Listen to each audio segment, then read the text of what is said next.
Tonight, we're talking about the news media. And yeah, it is for me my bête noire, my white whale, the pea under my mattress. I'm very bothered by it. Now, generally, our news media has been collected into two major categories for the most part. You got your what they call the mainstream liberal corporate media. And then you got your right-wing, also mainstream corporate media.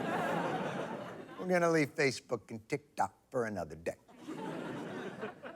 One side of this media equation believes they are the purveyors of truth and justice, the guardians of our democratic republic. The other side is effective.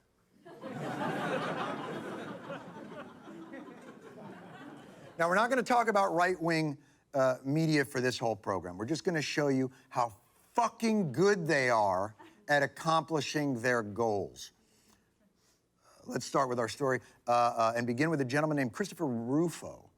Rufo wanted to make critical race theory into a political winner for Republicans. This was his stated goal. It's not so easy. I'm kidding. Have a look. It's absolutely astonishing how critical race theory has pervaded every institution in the federal government. And I call on the president to immediately issue this executive order and stamp out this destructive, divisive, pseudoscientific ideology at its root. This fucking guy, call on the president. Who the fuck? Let me tell you something. This is the president of the United States. Christopher Rufo, he goes on that other idiot's show on September 1st. And calls on the president. Well, guess what? His words echoed impotently all the way to September 17th. Students in our universities are inundated with critical race theory.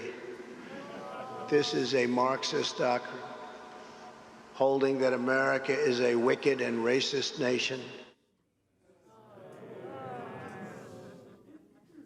Aren't cult leaders supposed to be charismatic? That's the weirdest delivery.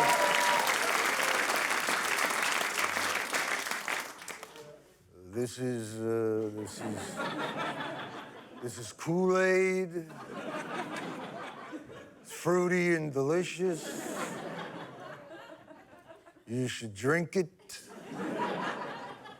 Not around walls, because giant pitcher. Fucking 16 days from the time that guy went on Fox News and said, I call on the president to do something about critical race theory, to when the president did something about critical race. Now, of course, you can't always rely on a president binge watching your show and writing down whatever you tell him to do. So, in this new age of Biden, right-wing media had to work a little harder on their bespoke harm-to-table critical race theory nonsense. Kids across America are being force-fed the critical race theory poison. You have to get organized. Turn around and say, I don't want Marxists, I don't want communists teaching my kid. Complain vocally, loudly. Shame on you! So you're the racist. This is an unlawful arrest. I have a First Amendment right. Parents have had it, Jack. I don't really think I've seen something spur up with so much passion out of the grassroots. It's not grassroots, you fucking started it! You lit the fire, and then as it was warmed up, we're like, I've never seen a fire like this. It's like when a dog vomits on a carpet and then eats it and looks at you like, can I get a treat for cleaning that up? No! You made the mess in the first place. Suddenly, we're banning CRT, we're restricting race teaching, we're banning books, and Florida has legislation to make it illegal for a white person to feel uncomfortable. In Florida. Good luck arresting humidity.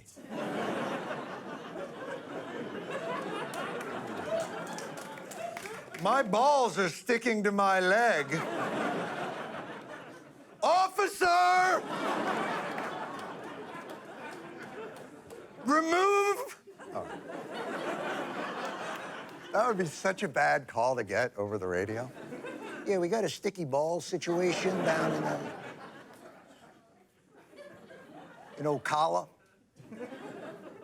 The right-wing media, working seamlessly with their political arm, made that happen.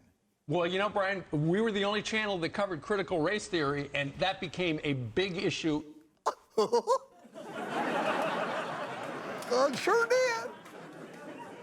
But that's how fucking good these guys are. That's how good that. And if you're gonna battle this coordinated effort, political and media together, we're gonna need a hero.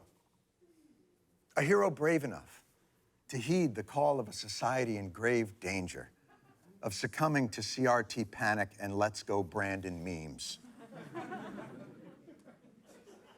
Who's that hero? There is no democracy without journalism. Our job is to speak truth to power. Our job is to shine a light in dark corners, to hold the powerful to account. Because knowing empowers us. Knowing helps us decide. Knowing keeps us free.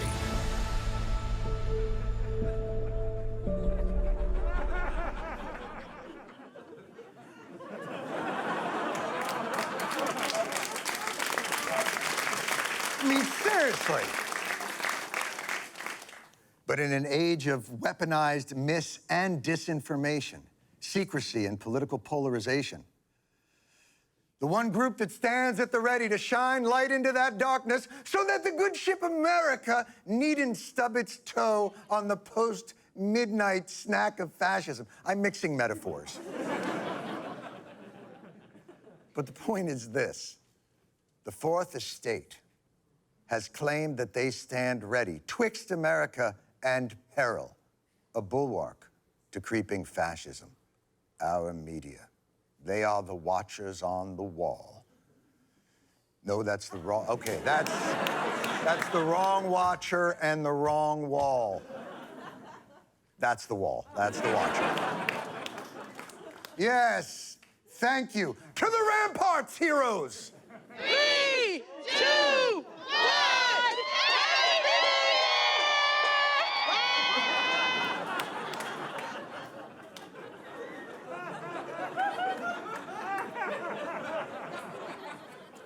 Well, America, it's been a pleasure. We're fucked. Yes, unfortunately, if they are the one thing that stands between America and chaos, we are in trouble. Because rarely has there been an institution that has such a distance between its aspirations and its execution. And thus, the problem with the media. The media keeps informing us how incredibly important they are to our survival, because knowing keeps us free. But when given crucial informational tasks, they instead build us prisons of what the fuck are you people talking about? For instance, a few years back, there was concern that the President of these United States may have outsourced our electoral integrity to a foreign power, not of the Allied persuasion, and had fired his top cop rather than risk the subterfuge being exposed. Journey back with me to 2017. Nothing? We don't have any of the... All right. The Department of Justice reveals that they will appoint a special counsel to now oversee the FBI investigation into Russian meddling and any possible collusion. Former FBI Director Robert Mueller will now lead the investigation. How's that? Well done. You told us what was occurring. You gave it a tonal gravity that I thought was appropriate, and it was delivered with just the right soupçon of handsome. It was a very handsome delivery. So what happens now? One, a special counsel truly works in secret. And if any special counsel is going to obey that, rule. It's a guy like Bob Mueller. Virtually everything that happens with the special counsel happens behind closed doors. The special counsel investigation, of course, is secretive. Robert Mueller does not leak. Mueller runs a very tight ship. Once again, I'm sorry, I congratulate you. Well done. The special counsel works in secret. That's factual. Bob Mueller is tight-lipped. That's slightly subjective, but still, this segment leaves our democracy's pulse oximeter at a healthy 97, 98. Bobby Mueller. Bobby Three Sticks, as agents called him. Why do they Robert call Swan Mueller III.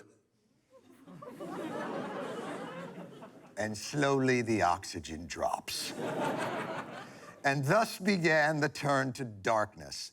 Let the overplaying of the media's hand commence! If you do have something to hide, Mueller's probably the last person you would want to be investigating you. Bob Mueller is going to investigate this aggressively, and if there's any wrongdoing, he's going to find it. Director Mueller is going to get to the bottom of it. He will find it. If you have a kid and you despair that there's not a hero in America, wake up, bright-eyed and bushy-tailed, Robert Mueller's it. The Republic just got a chance of saving itself. We're not on fucking Tatooine. We're not looking for a child of prophecy. We need a competent prosecutor working diligently to find the facts, and we don't need you narrating and overblowing and elevating the stakes of every moment. This is Watergate. Watergate, basically. The peril to the president is just as great. Is this bigger than Watergate? In some ways, this could be worse than Watergate. Well, you know, Bernstein, certainly the coverage of it will be. Even though it was already explained very clearly, the special counsel operates in secret. Bob Mueller plays it close to the vest. It did not stop the public from being dead center in the information blast zone. A bombshell from Robert Mueller. This is not some Friday night news dump. This is a Friday night explosion. Bombshell after bombshell. Latest bombshell in an arsenal of bombshells. Robert Mueller's twin bombshells. Bombshell. Bombshell. Bombshell. A potentially huge bombshell from the New York Times. The paper of record is reporting special counsel Robert Mueller has dozens of questions for President Trump. Bombshell, bombshell. Detective has questions. Bombshell. Hungry people like food. Bombshell. I also have a question. Do you think we are fucking stupid? That's the responsible, measured way they handled something they actually knew. Then it started getting weird. Folks, this could be a game changer if this report is true. On 1 to 10, how big are these developments, if in your view, true? No one should underestimate how big this is if it's true. Really big deal, if true. If true, is it a big deal? What else does it speak of? If it is true, it would appear to be significant evidence of collusion. If true. If the report is proven true, we have not confirmed it. No other major news organization has confirmed it. But if it's true, what does it mean, big picture, for the Trump presidency? Well, the Trump presidency would be over. Is there a multiplier you use that X times what we know equals what you imagine Mueller knows? Yes, there is. I know this equation. It's the thing when you make your calculator spell boobies. You press it in, you press the thing, and then you turn it over. And you show your friends, it says boobies. There were so many if-trues in there, it was like a high-stakes tarot reading. But you know what? It's not like any other important news happened in 2019. That's why they had the resources to do things like this. The CNN Stakeout team says they haven't seen Mueller leave for lunch today. He usually does. My God, no lunch. Could he have packed a Sammy from home? But ultimately, after 2 years of speculation and innuendo and flat-out bullshit, they were sure of one thing. If you're Donald Trump, the news does not appear to be good. The walls are closing in might be a better way to put it. Walls closing in on him? Walls are closing in. The wall's closing in. Closer and closer. Closer and closer. Closer and closer to the president. It does appear like we're getting closer to the top. That actually didn't appear like they were getting closer. That last one seemed like there was a big gap that he could get out. It looked like he could get out the top on that one. The other ones, I thought, yes. And the news media promised that it was going to be a finale to remember. Now there is talk of indicting the president. Now there is talk of jail time for the president. This is going to be earth-shattering. There is just no way that this is not going to be one of the most significant events in the history of the United States. Anybody from the Trump family, an extended family, is going to be indicted. It would be in the final act. That the noose is tightening and that people might go to jail You're exactly right. for the rest of their lives. If true. And then after 2 years of just edging themselves to a Mueller climax,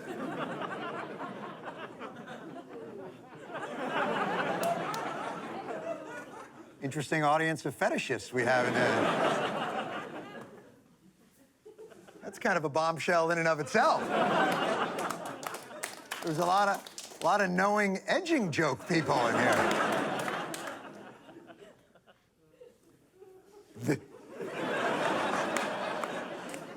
Dirty, dirty motherfuckers. You know, you can't, when they're wearing masks, you can't really tell. It's like the opposite of Eyes Wide Shut. It's just, I don't even know what we're talking about anymore.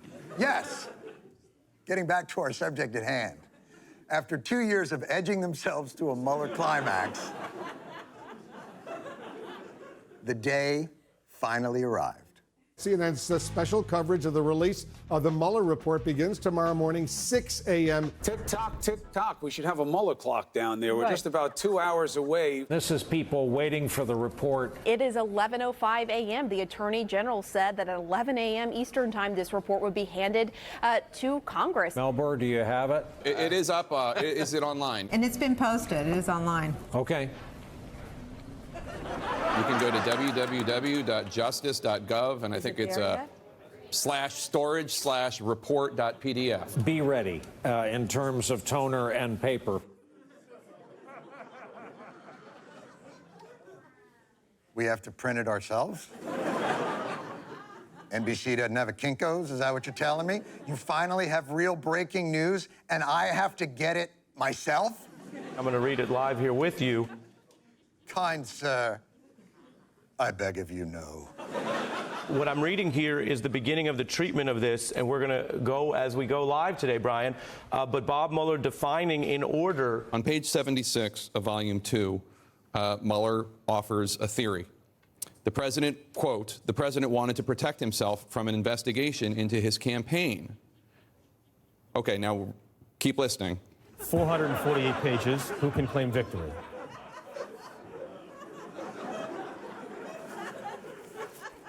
He said at the end, it's 400 pages. Who can declare victory here? I believe Satan can. You motherfuckers spent 2 years filled with breaking bombshells and urgent explosions and teed up a season finale for the ages, a noose-tightened, closed-walled, family-style jailgasm. And all we got was a fucking book report that we had to print ourselves. I owe the producers of Lost an apology. This was the worst finale ever. And maybe it would have landed more dramatically if you hadn't already reported on Trump AG Bill Barr's Mueller report Sparks notes a month earlier. Major victory for President Trump. The summary now from the Attorney General, who said Mueller and his team found no collusion, no conspiracy. Big win for this president. All the questions surrounded the president. They've cleared Did he him. obstruct justice? They just cleared him. They've cleared the president.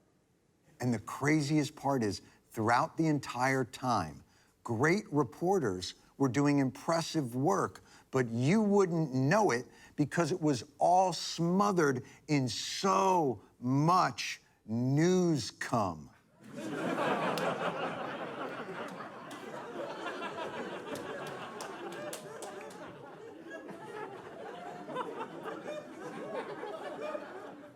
And if anything is going to kill our democracy, it's gonna be news cum.